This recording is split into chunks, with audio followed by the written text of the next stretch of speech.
Welcome and good evening. My name is Michelle Lazama, President and CEO of NACME, National Action Council for Minorities in Engineering. Thank you for all in attendance, and thank you for all who are viewing the live stream. Before we get started, I'd like to say thank you to our host today, UPS. You made us feel very welcome as a member of our Board of Directors, an esteemed member of our Board of Directors. We thank you for hosting today. NACME has been around for almost 50 years. We are arguably the largest provider of private scholarships out of schools of engineering around the country. Our vision is an engineering workforce that looks like America. We are pleased to be here today to announce a new strategy to focus on students and providing scholarships and programming to students who don't necessarily go directly from high school to a 4-year bachelor's degree program. We're here today to announce a new model we're calling affectionately our pathway model. How can we support talent on different pathways to careers in engineering and computer science? We have a number of esteemed speakers today, and first up is my boss, the chairman of the Board of Directors, the chair of the Board of Directors, IBM Senior Vice President of Transformation and Culture. Please welcome Obed Louison.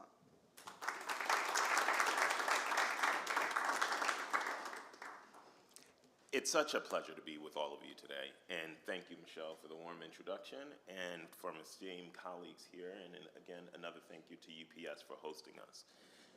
We, as the Board of Directors for the National Action Council for Minorities in Engineering, got together in our biannual board meeting last year. One of the things that we looked at was how do we bring our vision to life in today's environment?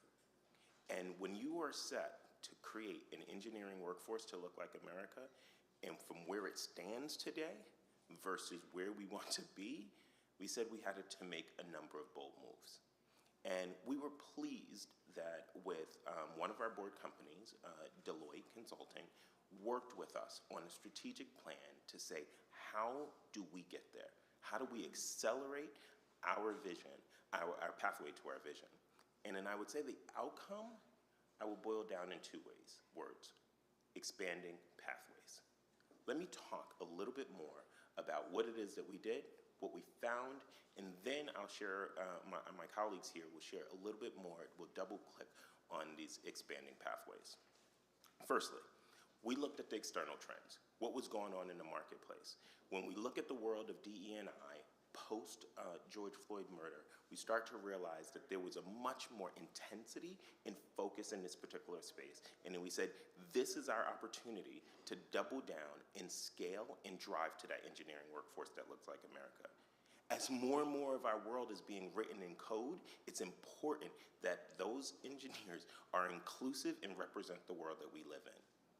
Secondly, we looked at the network of peers that we have of the NACME organization. There's a whole ecosystem that's trying to solve this problem in a number of different ways, but we share a common outcome. Then, where is NACME's unique place in solving and working with and partnering with such organization to bring this engineering workforce that looks like America to life?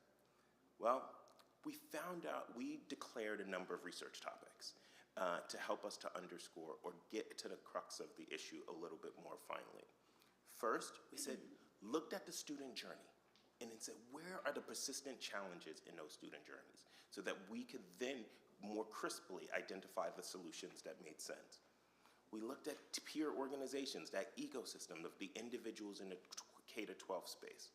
We also set out to say, what is the financial landscape of the student? What are the what's the burden of education, and how long does it take for that education to be repaid, and what is the ways in which an organization like NACME and its peer organization can help? And then lastly, looking at the evolving trends of corporate, of what do we need from the next generation of engineers. That led to some clear challenges that was found in that whole overall in our research.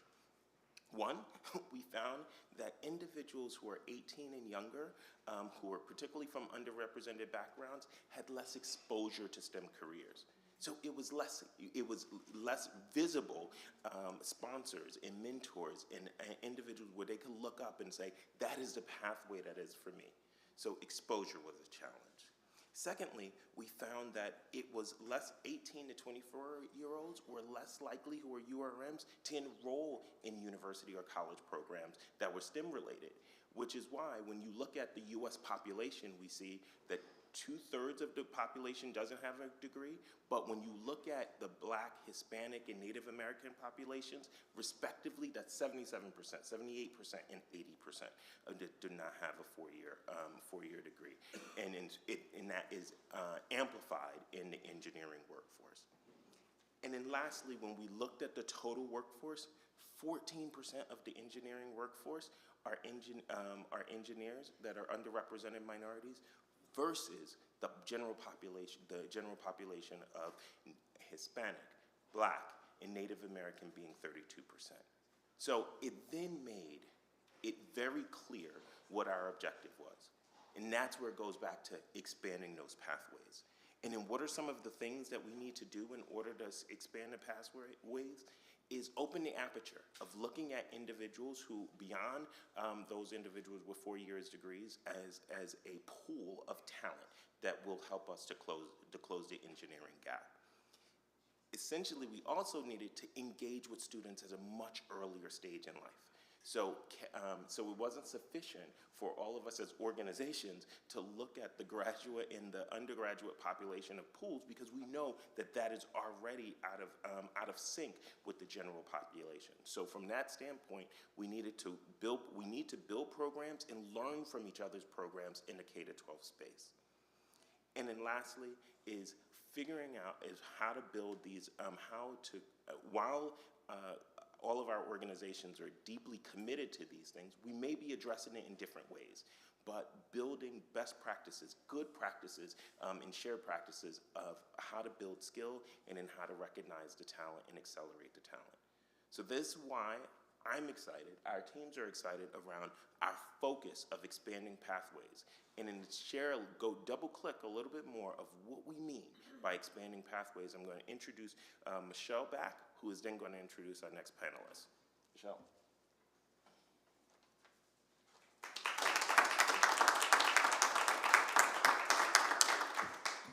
Thank you, Obed, for providing that great oversight. The study that we conducted was a year-long study with Deloitte, as Obed just mentioned, and we really honed in on some key components that I want to provide an overview as I introduce our speakers. One component was to dramatically increase the number of university partners as a part of NACME. We currently have 38 partners nationwide, and we made a commitment to grow that to 60 within 1 year. To that end, we want to introduce our new prospective partner that's here today from University of Georgia, the Dean of Engineering, Dean Donald Leo, who will come up and give some remarks.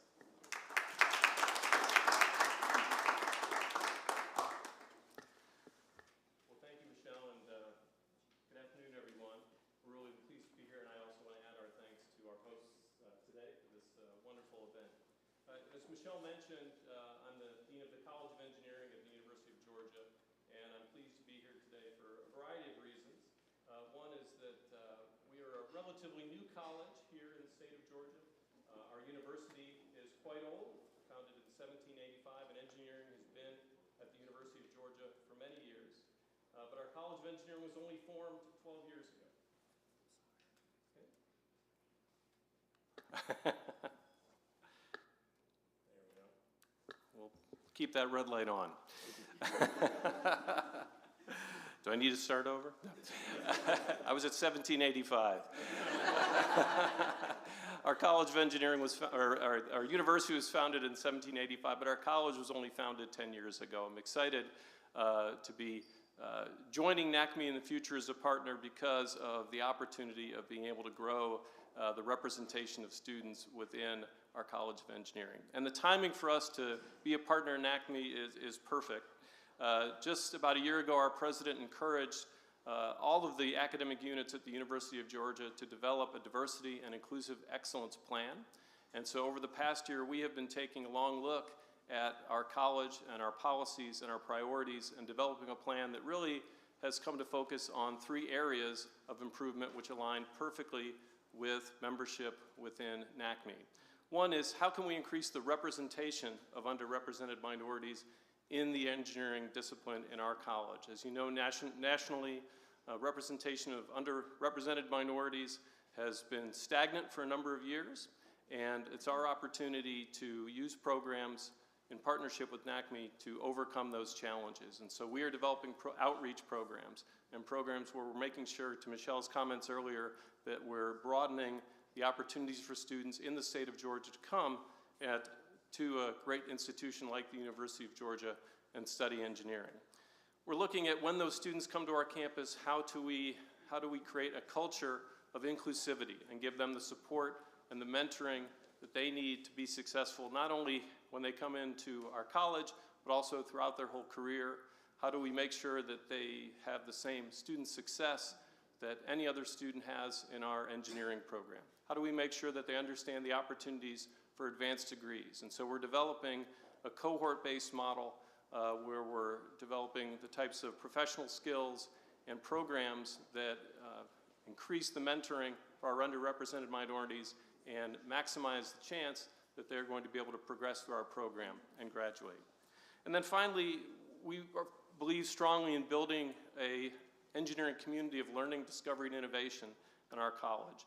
And we want that community to represent all of our students. And so through the work of many people in our college, we've developed really a program of student empowerment where we're working with student organizations like the National Society of Black Engineers, Society of Hispanic Professional Engineers, Society of Women Engineers, so that we empower those students to tell us what they need and how we can best help them develop programs that will maximize their success in our engineering college.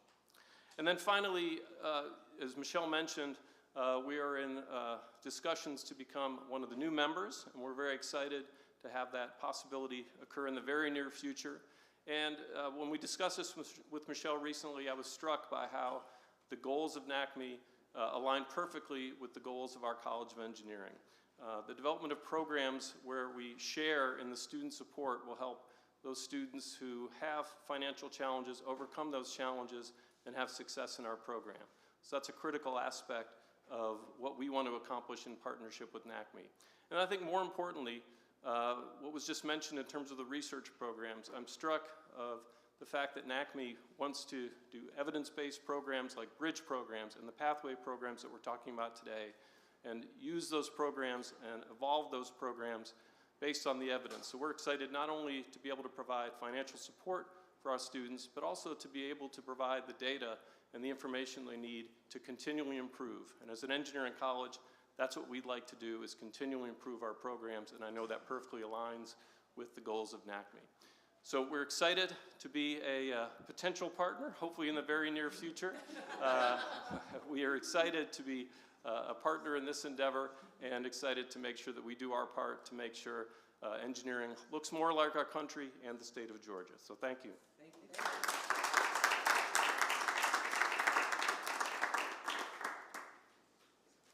I would like to be able to continue the university voice in the strategic model. Wait, Dr. Garcia, if you can come up now. And I'm driving everyone nuts here because I like to try to figure out what I'm doing next.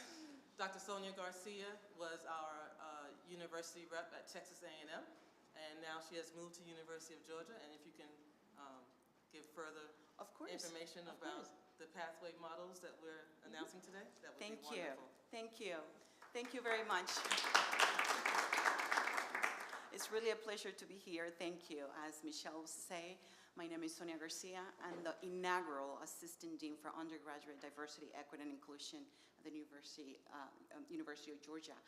Also, I know Michelle for the last 8 years as I was working closely with her in partnership with NACME at Texas A&M University. And I'm also very proud to say that I was part of the committee that worked with Deloitte in terms of putting together the HOST project, and that now is totally developed into the Pathway program. So very honored to have been part of that. It took a whole year to put all that together, but it's great to see the results. And obviously, we're really excited to be future partnering with NACME and continuing the work that I've been doing with NACME for so many years, but now doing it at the state of Georgia, the College of Engineering, which we really appreciate.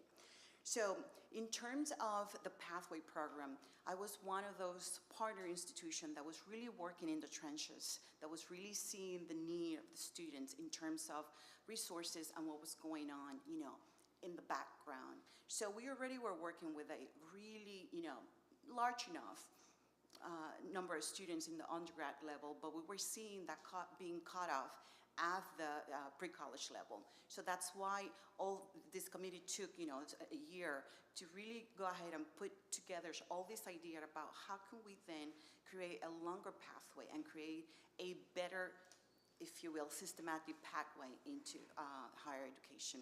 So we were working in different areas, for instance, pre-college program, bridge programs, opportunities to also be part of, the economic support, which is also for first-generation students that we saw in our African-American population, Hispanic population, and that was the dwindling numbers that we were, dealing with.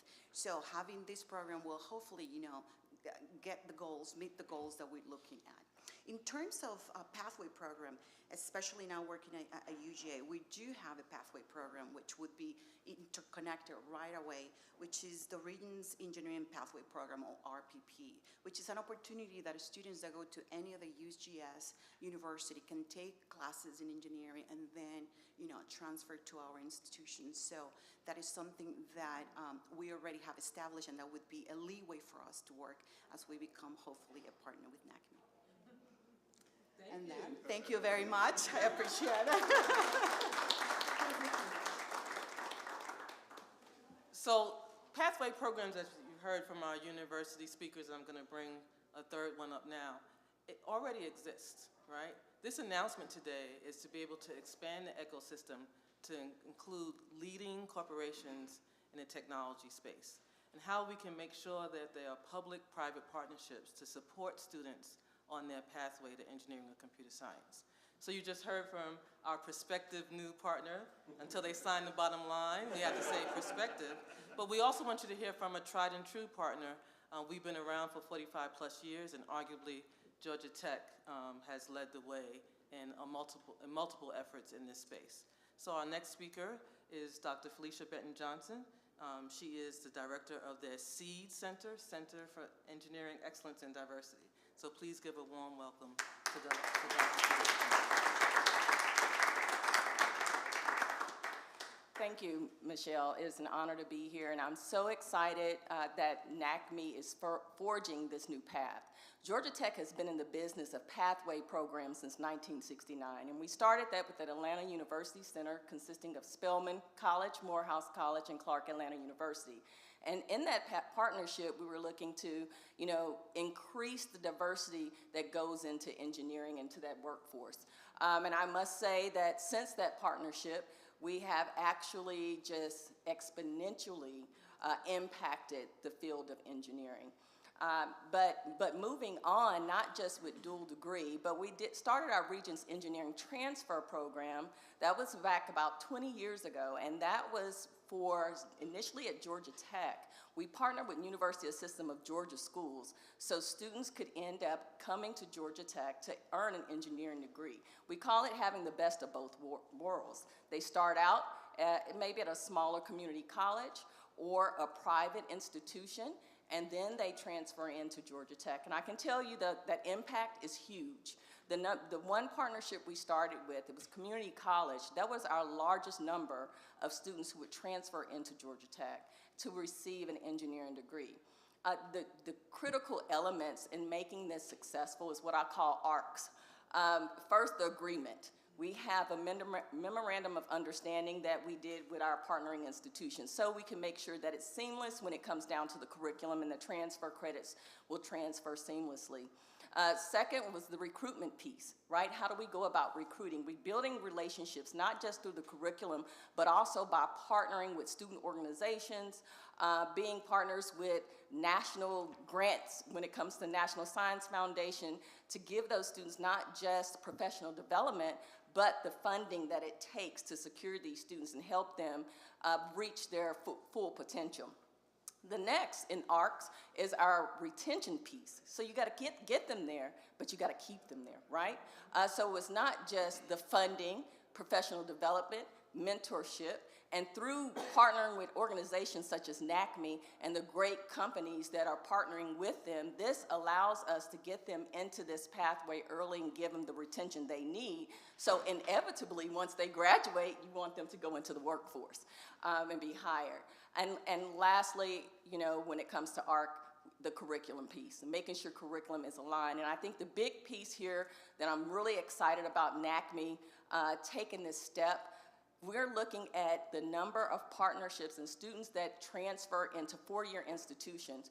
They have risen dramatically. Georgia Tech, our transfer population now, over 25%.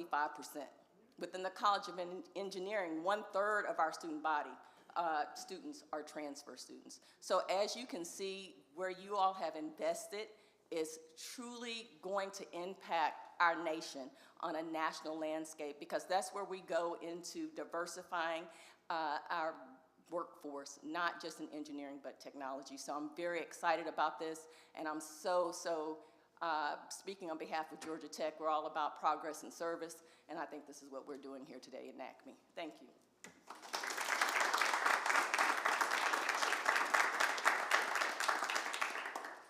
Thank you so much, Dr. Benton Johnson from Georgia Tech. We greatly appreciate those comments. So we've heard a lot so far today. We've heard from our board chair, from IBM, on the corporate commitment and the commitment of NACME. We've heard from our prospective university that they're going to sign the bottom line and they're going to come on as a new university, one of 30-plus universities that we're bringing in the fold. We've heard from our partner university that we've been partnering with for a number of years on how the excitement of how we're going to create new opportunities for students, where we're seeing this dramatic increase of transfer students into existing engineering programs. A new part that I'm happy to highlight today is to talk about public-private partnerships. I had the opportunity to go to the Congressional Black Caucus recently to talk about NACME's new pathway model, and we were able to engage a number of leaders as it relates to government agencies being involved with this program. And I think I'm happy to announce that we have some government officials, some state representatives who have been in support of our NACME programs and the NACME pathway models, and there's a lot of people moving around me, so I'm not clear on whether that we're not ready for this. So I think they want me to throw to... Bring them up.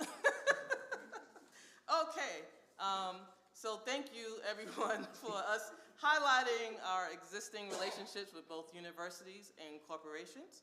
A part of this announcement is expanding to public-private partnerships.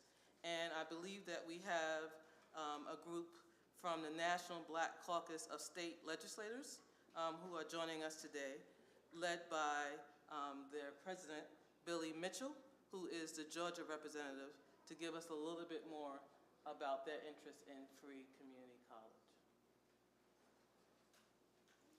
And there you are, Representative Mitchell. How are you?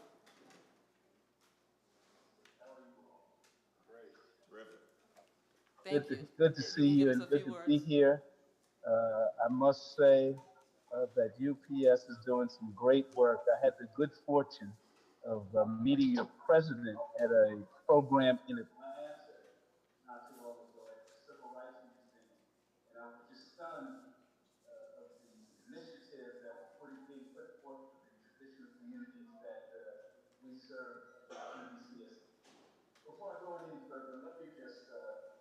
how glad I am to be joined by members of the National Black Caucus of State Legislators. We have Vivian Flowers from Arkansas. She is actually the secretary of the National Black Caucus of State Legislators. And we have some executive board members and Representative A.J. Pittman from Oklahoma, as well as Representative John King from South Carolina. Great value in this topic of free college, community college. And I must say that NBCSL passed a resolution in 2019 in support of efforts like this, in support to make community college free. With the ever escalating costs of higher education, that should not be a barrier, a prohibitive barrier at that, to talented young people who would otherwise be successful in pursuing a higher education. So I stand as president of the National Black Caucus of State Legislators, and these great legislators here and the efforts of NBCSL, we join with you in this effort. And let me just also give a shout out to Noel Stinson, the president of UPS Global Business, and I'm leaving out part of the title, I'm sure, but I just want to make sure that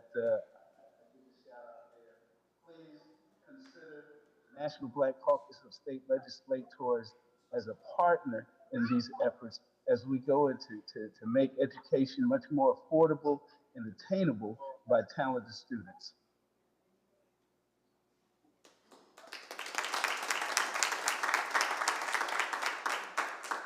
Thank you so much, Representative Mitchell. Thank you to all the representatives that had the opportunity to join us today.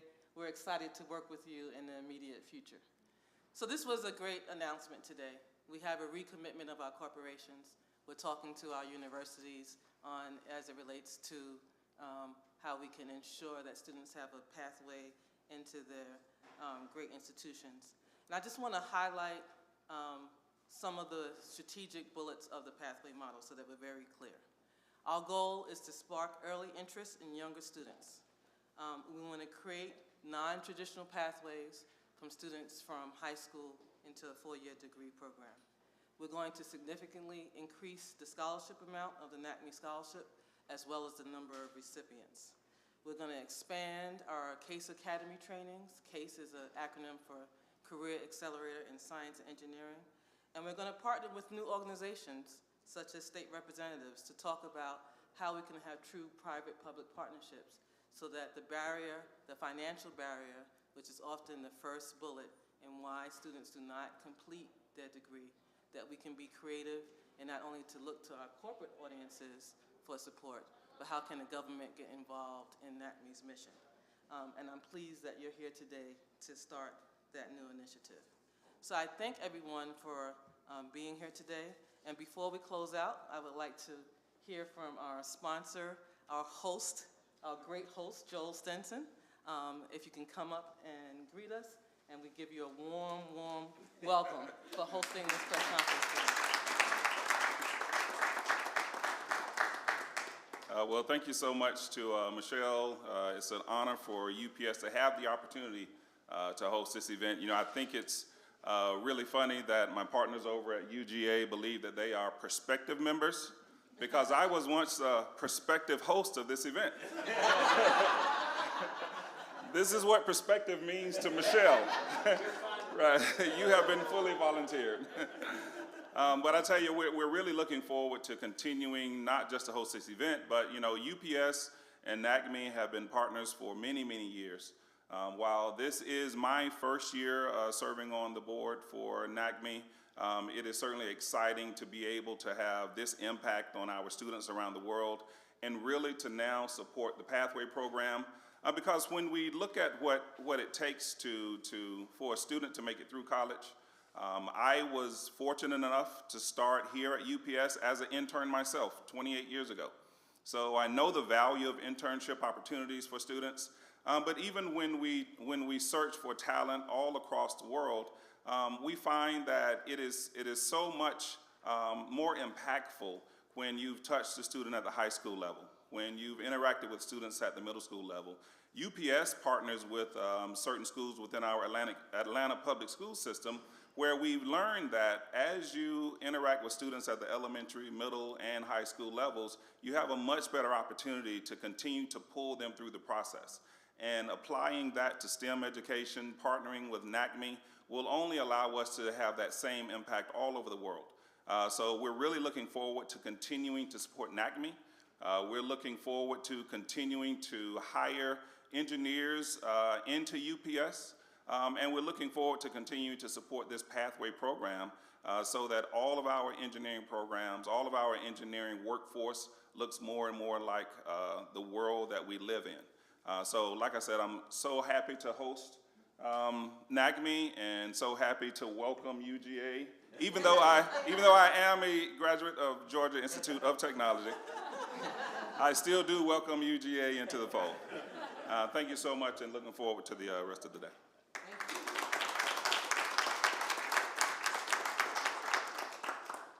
Thank you, everyone, for joining this press conference, and we will continue with the rest of the program. Thank you, everyone.